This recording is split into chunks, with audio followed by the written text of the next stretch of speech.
Media మిత్రులందరికీ ఒకటే నేను చెప్పేది ఏమంటే ఈఎల్ నుంచి ఆ రోజు నుంచి ఈ రోజు దాకా నేను ఒకటే మాటలు చెప్తున్నాను.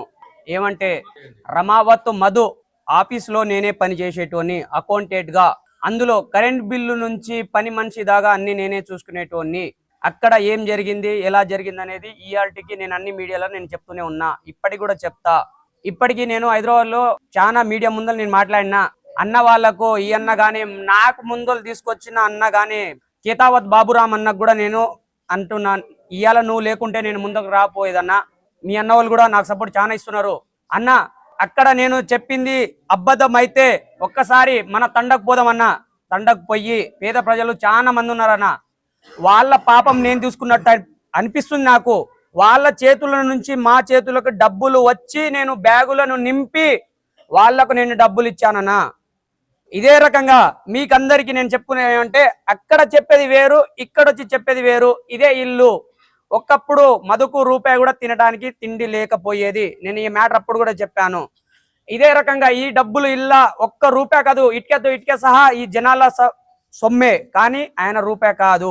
ఇదే ఇంటి ముందల ఈ స్టేజ్ ముందలనే నేను మంగ్లీ వాళ్ళు అంతా ఫార్చునర్ కార్లో వచ్చారు. ఇంకో కార్ కూడా వచ్చింది 0123 ఫార్చునర్ కార్ నెంబర్. ఆ నెంబర్ కార్లో వచ్చిన వాళ్ళందరికీ ఇక్కడ వచ్చి నేనే ఫోటో తీసిన తర్వాత ఇక్కడ వచ్చి వాళ్ళ ఇల్లు మొత్తం చూసినారు. చూసిన తర్వాత రమేష్ నువ్వు ఇక్కడ ఉండొద్దు, నువ్వు వెళ్ళిపో, పోయి నాన్న ఉండడు ఇంటికాడ పోయి పడుకోపో. వీళ్ళ పాత ఇల్లు కొంచెం ముందల్లే ఉంటది, ఆడ పోయి నేను పడుకున్నా.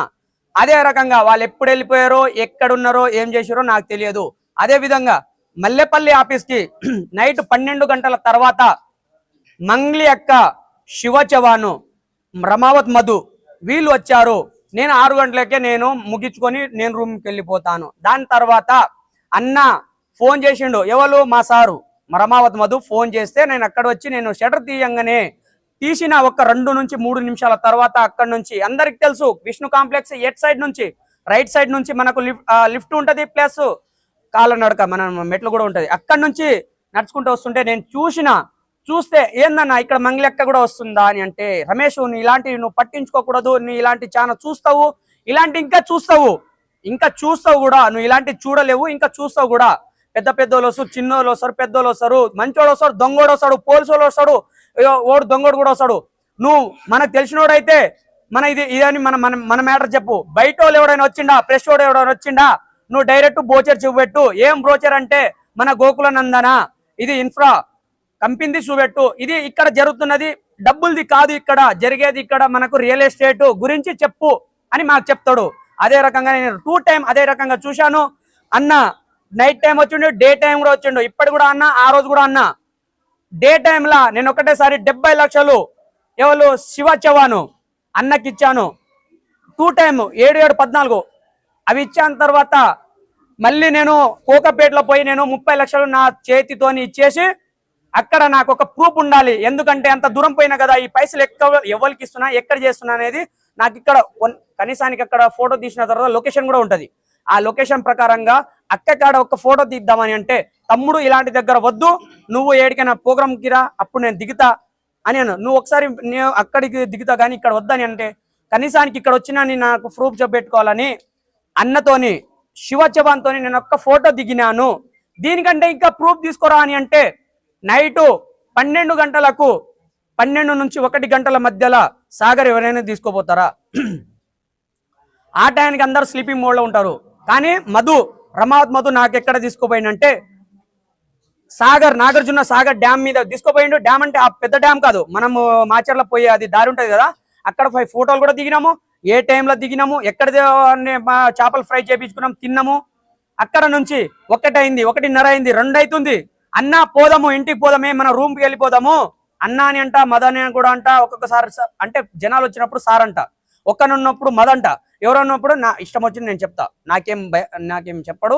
అదే రకంగా నేను ఉన్నప్పుడు అన్న వెళ్ళిపోదామే అన్నప్పుడు 5 నిమిషాలు ఆగరా అని అన్నాడు. ఏమైందన్న అంత పర్సనల్ అని అంటే, ఒకసారి వినిపించంటే నాకు మ్యూట్లో పెట్టి అటు నుంచి మాట్లాడుతుంటే నా వాయిస్ వినిపించకుండా మ్యూట్లో పెట్టి నాకు వినిపించిండు.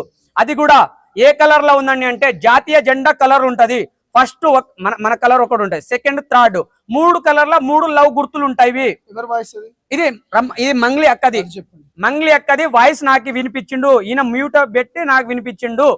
పెట్టిన తర్వాత అల్ల జెండా కలర్ ఉంటది, ఫస్ట్ సెకండ్ థర్డ్ అది కూడా లవ్ గుర్తులో ఉంటాయి. లవ్ గుర్తు జెండా కూడా మన కలర్లు ఉంటాయి, ఆ కలర్ లో ఉన్నాయి. ఆ టైమింగ్ చెప్తా, డేట్ చెప్తా, అల్ల అన్ని చెప్తా, ఏ టైంకి ఏ అన్ని నేను చెప్పేది. ఇక్కడ వచ్చింది రాంగ్, ఇక్కడ వచ్చింది రాంగ్, అన్ని మీరు ఫేక్ అని చెప్తే అదే రకంగా మీరు ఒకసారి మీరు పోలీసు సార్లతోని మీరు అది ఎంక్వైరీ చేసుకోండి. తర్వాత బయట బంగారం అన్ని పడుతుంది, ఇది కాకుంటే ఇంకా బయట వాళ్ళు కూడా పడతారు. నేను మంగ్లీ అక్కకు సూటిగా అనేది, నువ్వు బంజారా బిడ్డ ఒకటివే కదా, నా ఊరు కూడా ఉంది, నీవు కూడా బంజారా బిడ్డ, నువ్వు కూడా బంజారా బిడ్డ, నేను కూడా బంజారా బిడ్డ. ఇవాళ పొద్దున్న నువ్వు మా ఇంటికి రా, రేపు పొద్దున్న వేరే ఇంటికి పో. ఇక్కడ నువ్వు ఓపెన్ కాంది, నువ్వు ఇక్కడ ఎందుకు వచ్చినావు? నేను అనేది ఒకటే మాట, నువ్వు ఇక్కడ ఎందుకు వచ్చినావు? నువ్వు వచ్చినావు కదా, ఇల్లు ఓపెనింగ్ కాలే, ఇంకేమైనా పండుగ ఉందా కాలే, ఇంకేమైనా ఉందా కాలే, ఎవడైనా చచ్చిపోయిందా కాలే, మరి నువ్వు ఇక్కడికి ఎందుకు వచ్చినావు? నైట్ 12 గంటల నుంచి 2 గంటల మధ్యలో నువ్వు ఈడికి వచ్చినావు కదా. ఈ కాలంలో ఒక్కని కూడా సంవత్సరం అంటే నెలకు 3 నుంచి 4 రేప్ కేసులు అవుతున్నాయి, సంపుడు అవుతుంది, నరకుడు అవుతుంది, అన్ని అవుతుంది.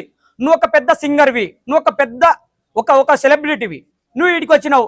ఓలో నీకు చంపితే, నీకేమైనా రేప్ చేస్తే, నీకేమైనా చేస్తే ఎవరు బాధ్యత? మేము ఇక్కడ కోట్లు ఆయనకి పెట్టి మేము ఇక్కడ కూర్చొని ఉన్నాము, నువ్వు వీడికి రావాల్సింది దేనికి? నువ్వు పొద్దున్న రాకపోయినావు, పొద్దున్న జనాలతో ఒక ఫోటో దిగకపోయినావు. నేను అది సూటిగా నేను డైరెక్ట్ అంటున్నా. లేదు తమ్ముడు నువ్వు చెప్పేదని అబద్ధాలు అని అంటే అప్పుడు అన్న అశోక్ అన్న చెప్పిన మాట ఒకటే నేను అనేది, నేను ఇయ్యాలి కదా. అప్పుడు కూడా నేను ఆలోచన చేస్తున్నా, ఎందుకు దేవుని పేరు చెప్తే గలీజ్గా ఉంటది.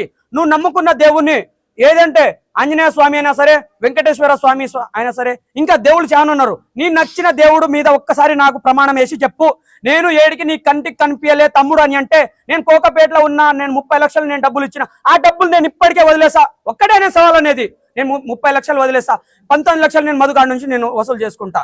ఇది ఒక్కడే నేను దండం పెట్టి చెప్తున్నా. పేద ప్రజలు డబ్బులు మీరు ఎక్కడ పెట్టారో ఏం చేశారో మాకు తెలియదు, వాళ్ళకు కూడా తెలియదు. ఒకటి వస్తే ఒకటి రాదు. అందుకే వాళ్ళు రోజు బురదల పని చేసే వాళ్ళకు ఏం ఎక్కడ పెట్టారో ఏం చేశారో ఒకటి చెప్తే ఒకటి చెప్తున్నారు, వాళ్ళు భయపడుతున్నారు. వాళ్ళకి రాదు కూడా, తెలుగు కూడా రాదు. దయచేసి అక్క నేను కూడా ఇప్పటికీ అంటున్నా, నువ్వు ఏం చేయలే, నువ్వు మంచిదానివి, మంచినివి. ఇప్పుడు కూడా మేమే చెడ్డోళ్ళము, మేము మీకు ఇచ్చేసి మేము చెడ్డోళ్ళం కదా. నువ్వు ఎక్కడైనా పెడితే రియల్ ఎస్టేట్ అయినా, భూమి అయినా, ఇంకేమైనా చేస్తే ఆ డబ్బులు కూడబెట్టి ఇంకో 10 రోజులైనా, ఇంకో 15 రోజులైనా అప్పుడు దాగా మాకు ఇచ్చేసే అక్క. నేను ఒకటే సమాధానం అంటున్నా, నేను పాపం చేసుకున్నట్టు అయిపోయింది. వాళ్ళ పేద ప్రజలు డబ్బులు నేను తీసుకొని, నేను వాళ్ళ బ్యాగులు నింపుకొని వాళ్ళకు పంపించడము అదొక నా పెద్ద పొరపాటు లెక్క ఉన్నది. నాకు ఇప్పటి కూడా ఈ ఊర్లో ఇంత కూర్చున్నా కదా, ఒక్కరి తమ్ముడు నీకు నేను డబ్బులు ఇచ్చినా నువ్వు ఏం చేసినావు అని నాకు ఓడుగులు అనలే. ఎందుకంటే బయట వాళ్ళు మాట్లాడుకుంటారు, నా దగ్గర ఇస్తారు, నేనే అది సంచిలో నింపి వాళ్ళకి బ్యాగులో నింపి వాళ్ళకి ఇస్తా కదా. నా చేతుల మీదంగా మళ్ళీ వాళ్ళకు రిటర్న్ డబ్బులు పోతే నేను ఎల్లుండైనా చనిపోయినా కానీ నా ప్రశాంతంగా నా ప్రాణం ఉంటుందని నేను డైరెక్ట్ అంటున్నా. ఒకటే మాట, ఇక్కడ మీకు చిన్న క్లారిటీ ఇస్తాను. ఆధారాలు అన్న కాడ మేము చాలా క్లియర్గా ఇప్పటికే మధుతోని శివ ఉన్న ఆధారాలు చూపెట్టాము, మంగ్లీతోని మంగ్లీని ఇక్కడ చూసిన ఐ విట్నెస్ని చూసాము.